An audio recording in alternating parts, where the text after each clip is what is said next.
Et souvent, à l'extérieur de l'Afrique, l'image que l'on a de l'Afrique, c'est cet homme mendiant, assis au carrefour de la rue ou devant une mosquée avec les mains tendues pour recevoir l'aumône. Et même ceux qui, par générosité ou par compréhension de la nécessité de l'aide, apportent cette aide, ils la font souvent dans des formes blessantes. Nous disons, quant à nous, l'histoire, ce n'est pas une course de vitesse. C'est une course de fond sans fin. Pour valoriser l'existence de l'homme, il faut nécessairement avoir une conscience historique, et une conscience sociale, et une conscience politique, et une conscience économique, et une conscience culturelle, et une conscience humaine en un mot. Ce n'est pas le degré de richesse ou de pauvreté qui servirait chez les hommes intelligents à sa classification, mais c'est ce qu'il aura représenté sur l'échelon universel de la pensée universelle. C'est cela qui se confondra avec lui.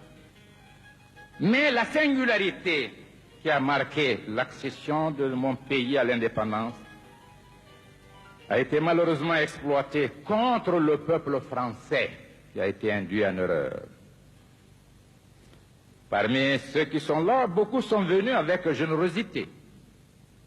De ce monsieur Sékou Touré, on en a longtemps parlé. Je ne le connais pas, je voudrais le voir. Qu'est-ce que c'est? Beaucoup sont venus en répondant à votre invitation.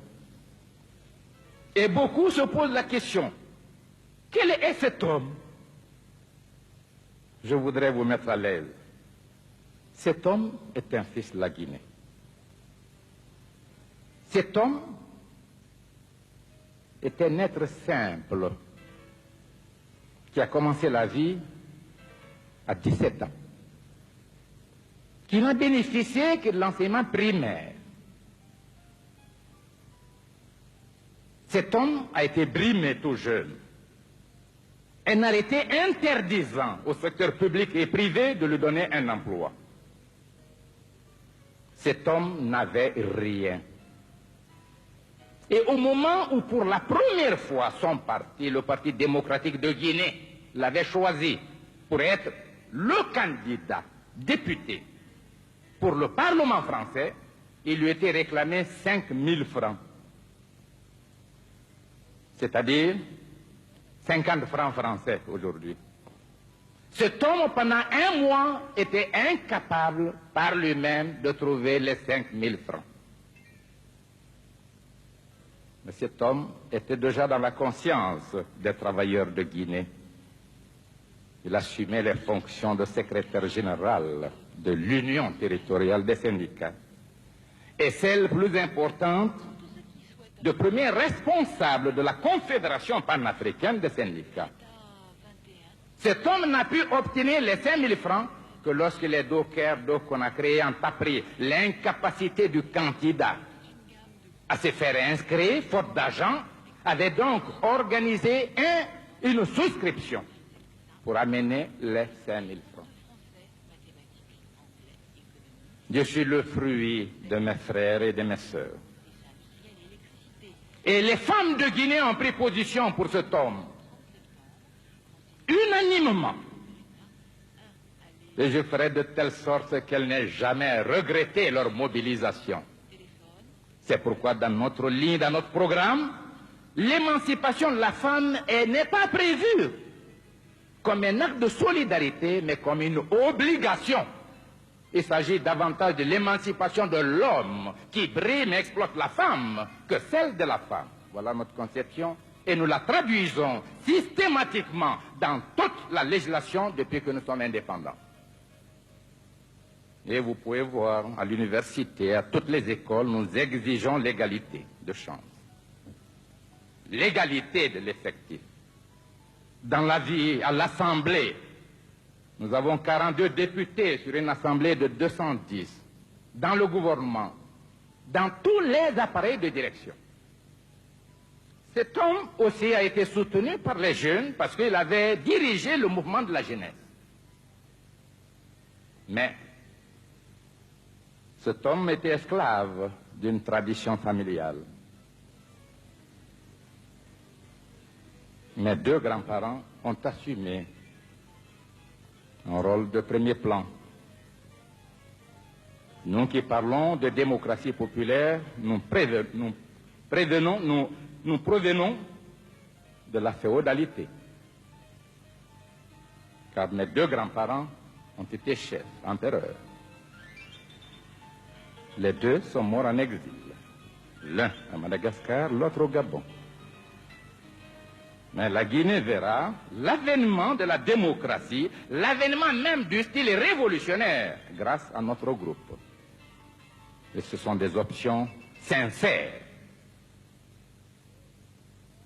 Cet homme donc n'a aucune haine à l'égard de qui que ce soit. Et, monsieur le maire, je vous donnerai, tiré des archives, quelques extraits des discours tenus lorsque le général de Gaulle, président de la République française, était venu à Conakry. Nous avons tout fait, mais l'incompréhension était totale. Mon collègue, le président de la République française, M. François Mitterrand, était un ami personnel. J'ai appartenu au même groupe parlementaire que lui, le groupe UDCR-RDA. M. Félix Houphouët-Boigny était notre président, mais j'étais vice-président du Rassemblement démocratique africain, le premier leader syndicaliste de l'Ouest africain. Nous disons donc que nous avons voulu maintenir nos liens et même faire affermir l'amitié, la confiance entre la Guinée indépendante et la France. Mais il y a eu contradiction, due à la nature viciée des communications. Ici, le peuple français, je m'excuse de l'expression, n'a souvent entendu ou lu que des contre-vérités.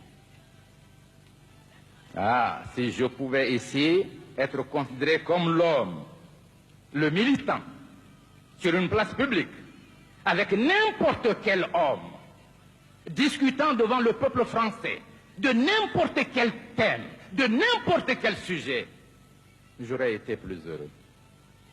Parce que j'aurais abandonné le protocole et j'aurais pu clamer certaines vérités. Ceux qui sont venus à l'appel de M. le maire nous accueillir, j'ai dit certains sont des amis, d'autres ne savent pas pourquoi, pour qui ils sont venus. Je voudrais que vous reteniez une seule image, c'est celle d'un homme sincère, un homme qui n'a pas de complexe. Un homme qui n'a aucune rancune. Un homme qui voudrait bâtir avec les Français un avenir merveilleux de coopération entre la France et son pays. Cela est sincère. Mais nous connaissons un fait, chaque pays, quel que soit le niveau de son développement historique, a des besoins.